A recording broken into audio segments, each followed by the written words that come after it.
सुनबाईंना घरला परत आणणारी व्यक्ती दुसरी तिसरी कोण नाही आई, तूच आहेस. शांतवानी बोल त्यांच्याशी, त्यांना घरला परत घेऊन ये. तुला पण त्या घरला परत यायला हव्याच होत्या नाही का? वय की मला ती घरला परत यायला पाहिजेच आहे. अगं आधिपतीचे हाल भोगवत नाही ग. अगं तो तुझ्या समोर दाखवत नसल त्रास होतोय ते, पण बायको घरात नाही याचा मनातल्या मनात त्रास होत असेल ना त्याला. मग आता त्यांचा त्रास संपवू आपण.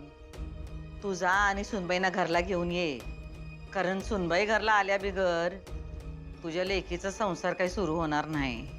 तू आम्हाला जे काही समजवलंस का नाही ते आम्हाला पटलंय. हा, आता बाकी कोणता बी विषय डोसक्यात घेऊन काय बी होणार नाही.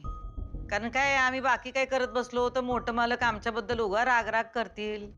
आता कुठं ते आमच्याशी जरा सॉफ्टली बोलतात. हा, आम्हाला बी लई आवडतंय असं त्यांच्याशी सॉफ्टली बोलायला.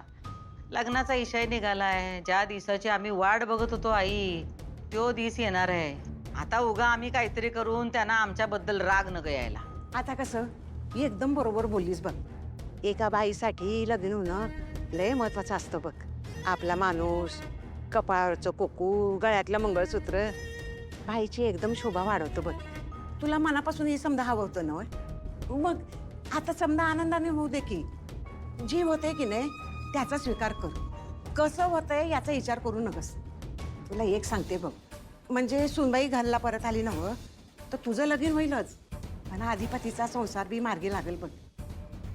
त्यांच्या संसाराची गाडी मध्येच अडकली आहे बघ. त्यांच्या संसाराची गाडी सुरू झाली पाहिजे, आणि सुनबाई घरला परत आली नव्ह तरच ती गाडी सुरळीत चालू होईल बघ. बाद झालं, आता जास्त विचार करत बसू नगस.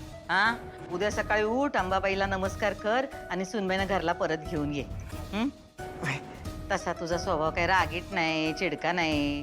तू शांतपणेच त्यांच्याशी बोलशील, काय रागवणार नाहीस. आणि काय बोलायचं ते तुला चांगलंच ठाव आहे नाही का? आता आपण 2 पावलं मागं येऊ, पण आपल्याला जे पाहिजे का नाही तेच करू.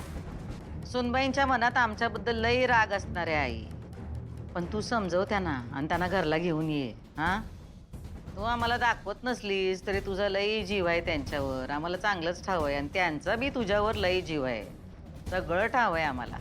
त्यामुळं आता आमच्यासाठी तू त्यांना जरा समजव आणि त्यांना म्हणावं सगळं मागचं सोडा आणि पुढच्या आयुष्याचा विचार करा. आता काय तू सांग त्यांना, म्हणावं या घरची दारं त्यांच्यासाठी 24 तास उघडी आहेत. लवकर घरला परत या, सगळेजण वाट बघतात त्यांची. भोये, अगं देवानंच तुला ही बुद्धी दिली बघ. आता तिच्यावर रागराग करून तिच्याशी भांडून काय होणार नाही बघ.